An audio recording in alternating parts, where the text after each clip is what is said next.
السلام علیکم ورحمۃ اللہ وبرکاتہ۔ جی بالکل آپ کی بات ٹھیک ہے۔ ایک خلاصتاً اور نتیجتاً بات میں بھائیوں کے سامنے رکھنا چاہتا ہوں کہ صفین اور جمل کا معاملہ جو ہے، اس میں آپ کو ایک بھی مثال نہیں ملے گی کہ کسی صحابی نے کسی صحابی کو، اہل ایمان نے کسی اہل ایمان کو جو ہے جمل اور صفین کو دلیل بنا کر نعوذ باللہ من ذالک جہنمی قرار دیا ہو۔ کوئی ایک بھی مثال نہیں ملے گی۔ غصے میں آئے کوئی سخت جملے کہہ دیے، لیکن آخرت کا فیصلہ کر لیا ہو اور کہا ہو کہ بھئی آخرت جو ہے نا، اس کا تعلق آخرت جنت اور جہنم کا جو فیصلہ ہے نا وہ جمل اور صفین پر ہوگا، نہیں۔ وہ لوگ جانتے تھے کہ یہ جو آپس میں مخالف لشکر ہیں صحابہ کرام رضوان اللہ اجمعین کے، ان کے جنتی ہونا قطعی طور پر جو ہے وہ طے ہو چکا ہے کتاب و سنت کے دلائل سے۔ اور اوپر میں مثال بھی پیش کر چکا ہوں کہ علی رضی اللہ تعالیٰ کو معلوم تھا کہ طلحہ رضی اللہ تعالیٰ جو ہے وہ عشرہ مبشرہ میں سے ہیں، رسول اللہ نے جنت کی بشارت دی ہوئی ہے ان کو، تو اس لیے انہوں نے ان کے مخالف لشکر میں بھی شہید ہوئے تو ان کو جنتی ہی تسلیم کیا ہے۔ یہ نہیں کہا کہ یہ تو خلیفہ وقت کی نافرمانی کر رہا تھا اور یہ تو میرے خلاف لڑ رہا تھا اور میں خلیفہ ہوں اور یہ باغی تھا اور یہ جہنم کی طرف بلانے والا تھا۔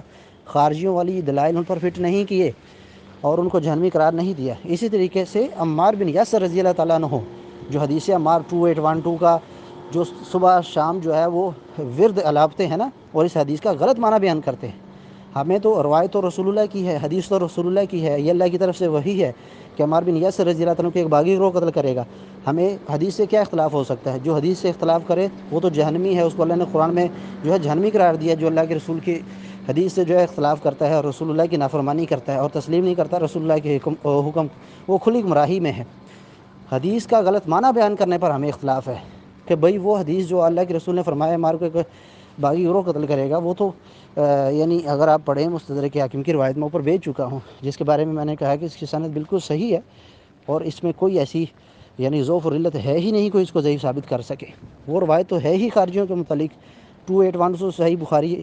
ابو سعید الخدری رضی اللہ تعالیٰ عنہ جو ہیں وہ اس حدیث کے راوی ہیں 2812 کے، یا 447 نمبر روایت، دو مقامات پر ہے نا صحیح بخاری میں۔ اور وہی ابو سعید الخدری رضی اللہ تعالیٰ عنہ فرماتے ہیں کہ یہ خارجیوں کے متعلق ہے۔ جب ان سے خارجیوں کے متعلق حدیث سننے کے لیے گئے ہیں تو انہوں نے یہی حدیث سنائی ہے۔ تو حدیث کا غلط معنی کرنے پر ہمیں جو ہے وہ اختلاف ہے، حدیث کا غلط معنی کیا جا رہا ہے۔ بات سندے صحیح جب ثابت ہو گیا کہ صحابی رسول خود جو 2812 کے راوی ہیں وہ کہہ رہے ہیں کہ یہ خارجیوں کے متعلق ہے کہ عمار بن یاسر رضی اللہ تعالیٰ کو ایک باغی گروہ قتل کرے گا۔ کبھی بھی جنگیں، اب یہ عمار بن یاسر رضی اللہ تعالیٰ کا عقیدہ بھی سن لیں، یہ صحیح بخاری کے اندر ہم 20 بار بتا چکے ہیں، اور میں نے پہلے بھی کہا کہ جنگ جمل اور صفین کو کسی صحابی نے کسی صحابی کے خلاف نعوذ باللہ من ذالک اس کو استعمال کرتے ہوئے یہ نہیں کہا کہ وہ جہنمی ہے، کبھی بھی کسی نے استعمال نہیں کیا جنگ جمل کو یا جنگ صفین کو۔ عمار بن یاسر رضی اللہ تعالیٰ عنہ علی رضی اللہ تعالیٰ عنہ کے ساتھ تھے، ان کے مخالف لشکر میں یعنی ام المومنین عائشہ رضی اللہ تعالیٰ عنہ تھی، لیکن عمار بن یاسر فرماتے ہیں ممبر کے اوپر خطبہ دیتے ہوئے یہ تو کہا کہ تم اللہ کی اطاعت کرتے ہو یا ام المومنین عائشہ رضی اللہ تعالیٰ عنہ کی، کیونکہ وہ امیر کی اطاعت کو، خلیفہ کی اطاعت کو اللہ کی اطاعت سمجھتے تھے اور جو ہے نا وہ علی رضی اللہ تعالیٰ کا ساتھ دے رہے تھے۔ لیکن اس کے باوجود انہوں نے کہا کہ ام المؤمنین عائشہ رضی اللہ تعالیٰ عنہ دنیا میں بھی رسول اللہ کی بیوی ہیں، آخرت میں بھی رسول اللہ کی بیوی ہیں۔ اب ان منافقوں کے مکروہ چہرے آپ دیکھیں، ان کی شکلیں بگڑتی ہوئی آپ دیکھیں، جب ان کے سامنے یہ دلائل پیش کیے جاتے ہیں کہ بھئی جنگ جمل اور صفین والے آپس میں پھر بھی ایک دوسرے کو جنتی ہی مانتے تھے